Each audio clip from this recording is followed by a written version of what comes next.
से कि जिस टाइम पे सीएनआरसी के दंगे हुए थे ओखला में, शाहीन बाग में, सीएनआरसी का प्रोटेस्ट हुआ था जिस टाइम पर, तब ओवैसी साहब कहाँ थे? जिस टाइम पे जामिया यूनिवर्सिटी, जहां शिफाउर रहमान साहब खुद प्रोटेस्ट में शामिल रहते थे, उस टाइम पर जब बच्चों पे लाठीचार्ज किया गया जामिया यूनिवर्सिटी पे, तब असदुद्दीन ओवैसी साहब कहाँ थे? जब दिल्ली में दंगे हुए 2020 में, जमुना पार में कत्लेआम किया गया, जो अपने आप को मसीहा बताते हैं ओवैसी साहब, वो कहाँ थे? क्यों नहीं आए लोगों से मिलने के लिए? राजधानी दिल्ली की सियासत में रोज एक के बाद एक नई चीजें हो रही हैं। ओखला विधानसभा बहुत महत्वपूर्ण इस मामले में है क्योंकि अमानतुल्लाह खान लगातार 2 बार से विधायक रहे। उनका या उनसे सीधा सामना करेंगी कांग्रेस की वार्ड पार्षदा अरीबा खान जी। आपका बहुत बहुत स्वागत है। बहुत शुक्रिया राम। ऐसा लगता है कि पिता की हार का बदला आप ही लेंगी इस बार। नहीं, देखिए, सबसे पहले तो मैं आपके चैनल के माध्यम से अपने कांग्रेस पार्टी के जो हमारे सीनियर लीडरशिप है, उनका बहुत बहुत तहे दिल से शुक्रिया अदा करना चाहती हूँ कि एक बार फिर से कांग्रेस पार्टी ने मुझ पे वो भरोसा जताया, मुझ पे वो यकीन जताया जो 2 साल पहले उन्होंने काउंसलर के इलेक्शन पे मुझे टिकट दिया था, और हमने उनको मायूस नहीं किया था। हमने वो सीट निकाली थी और कांग्रेस की झोली में डाली थी, और इस बार भी हमें पूरी उम्मीद है कि इंशाल्लाह हम ओखला की जो सीट है वो कांग्रेस की झोली में दोबारा ला के। आपकी उम्मीद पर तो सीधा सीधा पानी फेर दिया एआईएमआईएम ने। दंगों के आरोपी शफीकुर रहमान को उतार दिया, तो आपको नहीं लगता कि वोट बढ़ जाएगा? नहीं, देखिए, असल पहले मैं अगर शिफाउर रहमान साहब की बात करूं तो देखिए, वो मेरे बड़े भाई हैं, और उनकी जो वाइफ हैं वो मैं भाभी कहती हूं, लेकिन मेरी बहन समान है। वो निहायत ही शरीफ फैमिली है, शरीफ लोग हैं, और उनके साथ बहुत जुल्म और ज्यादती हुई है पिछले 4 साढ़े 4 सालों में। जो उन पे केसेस लगाए गए हैं फर्जी, जिस तरीके से उनको ऑप्रेस किया गया है सिस्टम ने, तो वो सब बहुत तकलीफ दे है, और मेरी पूरी सिंपति और हमदर्दी उनके साथ है। लेकिन जहाँ बात आती है एमआईएम की और असदुद्दीन ओवैसी साहब की, तो देखिए, मैं आपके चैनल पे एक बात उनसे सीधा सवाल करती हूँ ओवैसी साहब से कि जिस टाइम पे सीएनआरसी के दंगे हुए थे ओखला में, शाहीन बाग में, सीएनआरसी का प्रोटेस्ट हुआ था जिस टाइम पर, तब ओवैसी साहब कहाँ थे? जिस टाइम पे जामिया यूनिवर्सिटी, जहां शिफाउर रहमान साहब खुद प्रोटेस्ट में शामिल रहते थे, उस टाइम पर जब बच्चों पे लाठीचार्ज किया गया जामिया यूनिवर्सिटी पे, तब असदुद्दीन ओवैसी साहब कहाँ थे? जब दिल्ली में दंगे हुए 2020 में, जमुना पार में कत्लेआम किया गया, जो अपने आप को मसीहा बताते हैं ओवैसी साहब, वो कहाँ थे? क्यों नहीं आए लोगों से मिलने के लिए? जिस टाइम पे शिफाउर रहमान साहब को अरेस्ट किया गया, उनकी अरेस्टिंग हुई, तब ओवैसी साहब की हमदर्दी क्यों नहीं आई उनके लिए? जिस 4.5 साल हो गए शिफा भाई को जेल में, और उनकी फैमिली सफर कर रही है, उनके बीवी बच्चे। 4.5 साल में कभी हमदर्दी नहीं आई शिफा भाई के लिए, लेकिन हमदर्दी आज फूटी है ताहिर हुसैन साहब के लिए भी और शिफा भाई के लिए भी, क्योंकि अपना पॉलिटिकल एजेंडा पूरा करना है ओवैसी साहब को।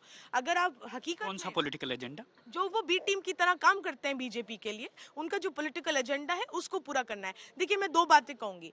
कई हजार पॉलिटिकल प्रिजनर्स आज भी हैं जेलों की सलाखों के पीछे, मुसलमान, जिनसे हमदर्दी होनी चाहिए। और हमदर्दी सिर्फ ये नहीं होती कि आप जुबानी हमदर्दी करें, आप रिसोर्सफुल हैं, आप बैरिस्टर हैं, आप उनको free of cost legal aid provide करिए। जब सीएनआरसी का प्रोटेस्ट था, या जामिया यूनिवर्सिटी पे जब स्टूडेंट्स में लाठी चार्ज हुआ, उस टाइम पे एक वाहिद कांग्रेस पार्टी थी जो उन मजलूमों के साथ खड़ी दिखी थी, ओपनली पब्लिक प्लेटफॉर्म पे खड़ी थी, उनकी आवाज बन के खड़ी थी, उनके हुकूकों की, राइट्स की लड़ाई लड़ रही थी। और आज भी जो कांग्रेस की सीनियर लीडरशिप है, सलमान खुर्शीद साहब free of cost legal aid provide कर रहे हैं पॉलिटिकल प्रिजनर्स को।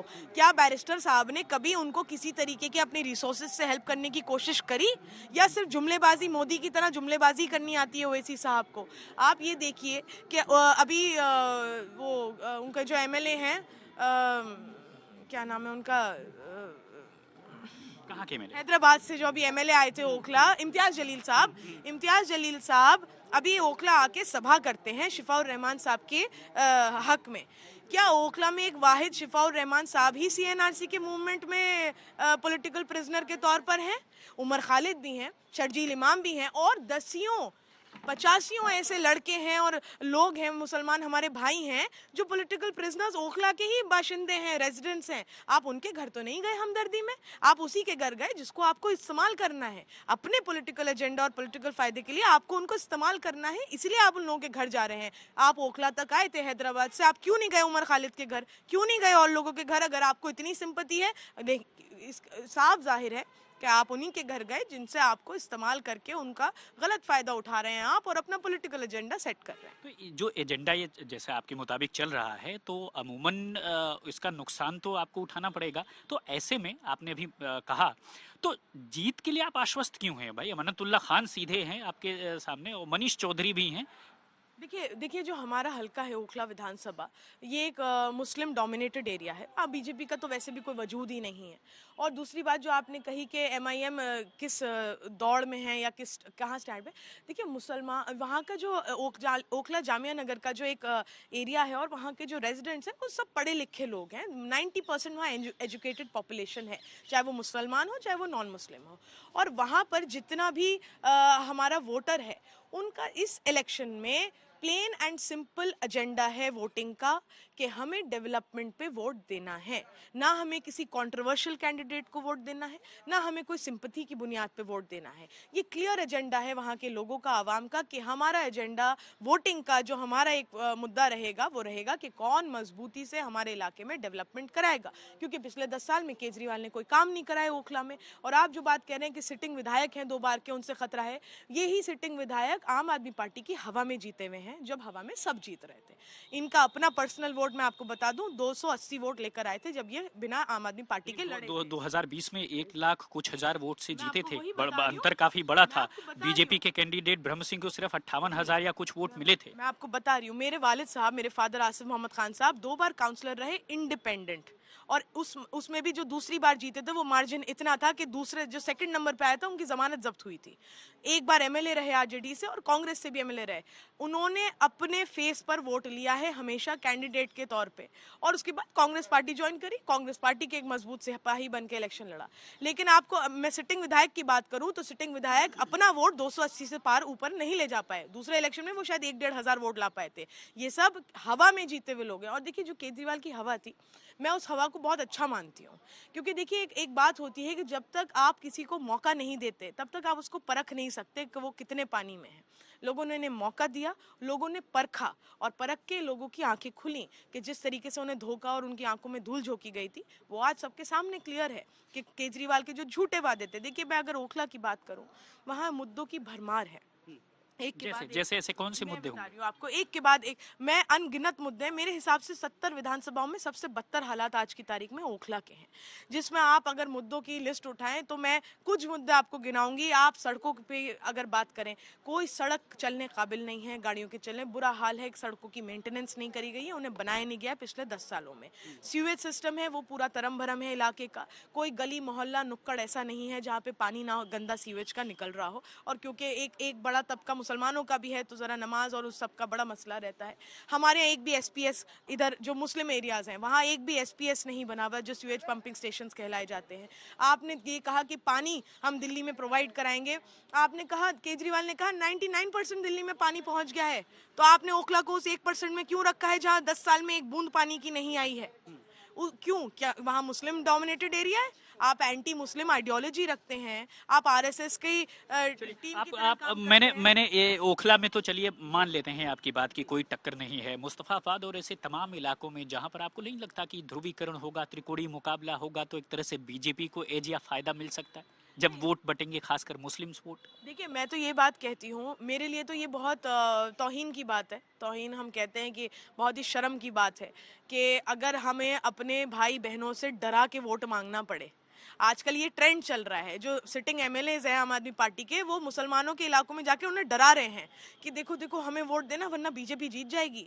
मैं नहीं मानती ये बात कि मैं अपनी कम्युनिटी को डराऊं और धमकाऊं कि अगर मुझे वोट नहीं दिया तो बीजेपी जीत जाएगी। मैं वोट मांगूंगी, मैं अपने डेवलपमेंट की बुनियाद पे वोट मांगूंगी, क्योंकि मैं काउंसलर भी रही हूँ, सिटिंग काउंसलर 2 साल से। मैं अपनी काबिलियत के बुनियाद पे लोगों से वोट मांगूंगी कि आप मुझे एज अ सूटेबल कैंडिडेट अगर समझते हैं, आप कांग्रेस पार्टी का रिवाइवल चाहते हैं, आप शीला जी की दिल्ली चाहते हैं वापस, तो आप मुझे वोट करिए। लेकिन मैं इसमें बिलीव नहीं करती कि आप किसी को डरा के या धमका के वोट लें कि हमें वोट दो वरना बीजेपी निकल जाएगी। बीजेपी तो देखिए एग्जिस्टेंस में ही नहीं है दिल्ली में, इसलिए हम बीजेपी को अटैक करके उनको हम ज़्यादा वो नहीं देना चाहते। उनको हम कि तरजीह दी जाए बिना वजह की, वो हमारे लिए किसी गिनती में ही नहीं आते हैं। हमारी जो टक्कर है वो हमारी खुद से है। जो शीला जी की सरकार थी, हमें उससे बेहतर काम करना है दिल्ली में। और लोगों का कहीं ना कहीं देखिए वापस एक झुकाव जो है वो कांग्रेस की तरफ आ रहा है। उसका रिजल्ट मैं आपको बता दूं कि 2 साल पहले ओखला विधानसभा से 5 वार्डों में से 2 वार्ड कांग्रेस पार्टी ने निकाले थे काउंसिल के इलेक्शन में, और सिर्फ एक वार्ड आम आदमी पार्टी जीता था, जबकि सिटिंग एमएलए आम आदमी पार्टी का था। तो देखिए हवा का रुख बदल रहा है। एक क्लीन इमेज के साथ क्लीन ओखला, क्लीन दिल्ली के लिए हम काम करने की ख्वाहिश रखते हैं और हमें पूरी उम्मीद है, लोगों का भरपूर सपोर्ट हमें मिल रहा है। इन लोगों की एंटी इनकम्बेंसी का ये हाल है कि केजरीवाल जी अपने 70 में से 30 सिटिंग एमएलए के टिकट काट देते हैं। आप खुद ये बात जाहिर कर रहे हैं कि आपके एमएलएज ने काम नहीं करा, इतनी एंटी इनकम्बेंसी है कि ये तो देखिए, ये तो बातें क्लीशे हो गई। एक और बात है, देखिए केजरीवाल जी ये बहुत ओपनली कहते फिर रहे हैं अपनी हर सभा में कि 70 की 70 विधानसभाओं पे अरविंद केजरीवाल लड़ रहा है। तो आप खुद मान रहे हैं आपके 70 के 70 विधायक निकम्मे हैं, उन्होंने कोई काम नहीं करा है कि उनको अभी भी आपके नाम पर वोट मांगना पड़ रहा है? अपनी उनकी कोई अरीबा, अभी जो स्थिति है उस स्थिति के हिसाब से अगर राजनीतिक सियासी तौर पर टटोला जाए तो ये पाया जा रहा है कि अगर मुस्लिम वोटों में बंटवारा होता है या दलित वोटों में बंटवारा होता है या कांग्रेस जितना मजबूती से लड़ती है उसका सीधा फायदा बीजेपी को मिलेगा।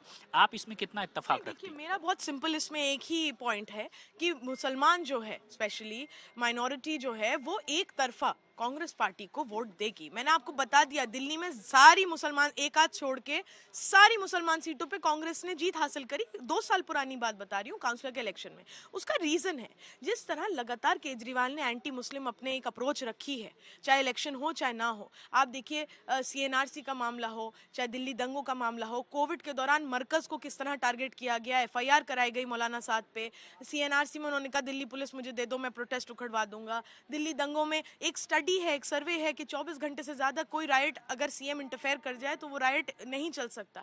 3 दिन दिल्ली जैसे शहर में कत्लेआम होता रहा, इनका इंटरफेरेंस नहीं रहा, आज तक उन लोगों को मुआवजे नहीं मिले तो हैं। आपको लगता है इन्हीं सब मुद्दों को जब और ओखला की देखिए, जनता के और बीच में आप अभी उठाएंगी तब कुछ फायदा आपको मिल देखिए सकता है? रीसेंट अभी का इशू है नरेश यादव का। आप देख लीजिए कि एक ऐसा आदमी जिसने किसी की होली बुक को की बेहरुमती करी, उसको उनके सेंटिमेंट्स को ऑफेंड किया, और ये सिर्फ चार्जेस नहीं, कोर्ट ने उनको गिल्टी प्रूफ किया, उनको कन्विक्ट किया गया। उसके बाद केजरीवाल जी उनको इनाम के नाम पर कि तुमने बहुत अच्छा काम किया, किसी के रिलीजियस सेंटिमेंट्स को हर्ट किया, ये लीजिए आपका इनाम टिकट।